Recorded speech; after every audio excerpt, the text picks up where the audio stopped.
તો પૈસાના ઢગલા થશે. રોજની 1000 સા વેચા છે ને એટલે 5000 રૂપિયા આવશે. હે જો બોલો આ બધું શું છે?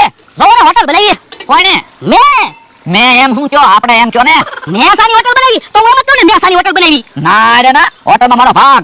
ના રે ના હોટલમાં તમારો ભાગ નથી હો. મેં કેટલો ખર્ચો કર્યો. ગેસનો ચૂલો લાવ્યો, ગેસનો બાટલો લાવ્યો, ચા લાવ્યો, દૂધ લાવ્યો, મોરસ લાવ્યો, કપ કાબી લાવ્યો, સ્ટ્રે લાવ્યો, કેટલી લાવ્યો, કેટલો ખર્ચો છે. હા તો કોઈ વાંધો નહીં, સામાન નફો મળશે એમાંથી ખર્ચો તમે પેલા લઈ લેજો. ના રે ના કોઈ સા પીવા ન આવ્યું હોય તો પણ સાની હોટલ હું કેમ બનાવી? એટલે પૈસા કમાવા. પણ કોઈ સા પીવા જ નહીં આવે તો પૈસા કેમ આવશે? સા પીવા કેમ કોઈ ન આવે? સા પીવા તો આવશે જ તે. આ તો હોટલમાં મને ભાગ આપવો જ પડશે. આ તો 15000 રૂપિયા આપો તમે ભાગ આપી દઉં. જો બોલો એક તો આપણી જગ્યામાં સાની હોટલ બનાવી અને મને ભાગમાં નથી રાખતા. બકુલભાઈ જગ્યામાં મારો ભાગ છે હો. હા તો પછી કહી દો ને સાની હોટલમાં મારો ભાગ. ના રે ના સાની હોટલમાં તમારો ભાગ નથી જ તે. જો બોલો તમારે એકલાને ન લઈ લેવું. હા મેં ખર્ચો કર્યો તો હું રહું ને. કોઈ વાંધો નહીં, મોય તો વેલા કાકાની જગ્યા છે ને, હમણાં હું વેલા કાકાને જઈને કહું તમારી વાડીમાં મમરાભાઈએ સાની હોટલ બનાવી. વેલા કે આવશે ને તો રોજ હું એને સા પાઈ દઈશ એટલે ઈ મને કઈ નહીં કે. મને ભાગમાં ન રાખ્યો ને તમે હવે રળી લ્યો. એ સાની હોટલ તો હશે જ તે અને હું પૈસા રહી છે જ તે. યો બોલો બકુલભાઈને મફતમાં ભાગમાં રહેવું તું. મારા માણે હે હું ખાવાનું બનાવ્યું છે. એલા લાય તો હું છે હે કેમ માથે બાંધ્યો? એ મેં તે હવે તમારી જેમ માથે બાંધવાનું ચાલુ કર્યું ને. શું કામ? યો બોલો તમારે એકલાને તે એન્ટ્રી પાડવી? મારે એન્ટ્રી ન પાડવી હોય પણ યા માથે બાંધવામાં તો હું એન્ટ્રી પડે. તમારી એન્ટ્રી પડે જ છે ને. તમને બધા ભોળા દાદા કે અને મને તો ખાલી માણસ એમ કે. પણ યા ઈ તો હું ગઢો છું ને એટલે બધા મને ભોળા દાદા કે. તો પણ હું માથે પછેડી બાંધું એટલે ગઢો લાગુ ને. મને બધા માણસ ભાઈ કે ને. પણ તારે હું કામ માણસ ભાઈ કેવરાવું? યો બોલો તમને બધા ભોળા દાદા કે તો તમને કેવું સારું લાગે? ભોળો એમ બધા કે તો હે ઓ બાપા કેટલું વાગ્યું? એને માથામાં હું છે? એ મગજ ઈ તો મને ખબર છે પણ માથામાં હું બાંધ્યું એમ કહો. એ માથામાં પછેડી બાંધી. હે તો મને તો એટલું બધું વાગ્યું? એ તમે માથામાં ધોલું મારી મારું માથું પાણા જેવું કરી નાખ્યું એટલે તમને વાગ્યું હશે. હે તો હવે તને ધોલું ન મરાય હો. આ તો એટલે તો મેં માથે બાંધ્યું. ખાવાનું શું બનાવ્યું?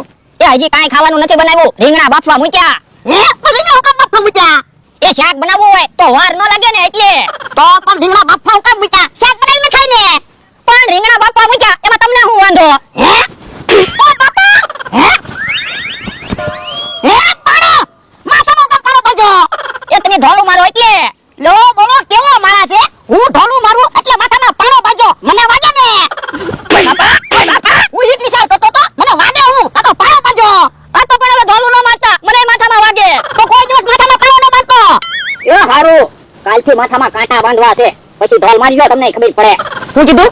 એ કાઈ નહીં તો ઠીક. ઉદ્ઘાટનમાં ગયા તા કે નહીં? ક્યાં? જો બોલો અમારી જગ્યાએ સાની હોટલ બની તમને ખબર છે ને? હે સાની હોટલ કોણે બનાવી? મમરાભાઈએ સાની હોટલ બનાવી. હે તો સાની હોટલમાં મમરાભાઈ રૂપિયા કમાવાના છે. એ તો વાંધો છે પણ એમાં તને શું વાંધો? એ મને નથી વાંધો. વાંધો તો તમને પડશે. કેમ? તમે લાંબો વિચાર કરો તો અત્યારે તમારું નામ બોલાય ગમે એને પૂછો ક્યાં જવું છે, ભોળા દાદાની વાડીએ જવું એમ કે બધા. પછી હોટલ ઉપડી જશે અને મમરા શેઠ બની જશે ને તો બધા એમ જ કહેશે મમરા શેઠની હોટલે સા પીવા જવું છે. મમરા શેઠનું નામ બોલાશે તમને કોઈ બોલાવશે નહીં. ઈ તારું હાસુ હો.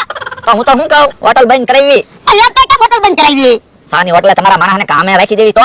પણ ઈ તો ઊંધા કામ કરે. ઈ તો આપણે કામ નું થાય. ઊંધા કામ કરશે એટલે ખોટ આવશે ને ખોટ આવશે એટલે હોટલ બંધ થઈ જશે. ઈ તારું હાસુ હો. તો જાવ સા પીતા લો અને તમારા માણસને કામે રખાવતા હો. મારું નામ નહીં દેતા. એ વાંધો નહીં આલ્લા. જો બોલો સાની હોટલમાં મને ભાગમાં ન રાખ્યો. મમરાભાઈની હોટલ બંધ કરાવી દેવી છે.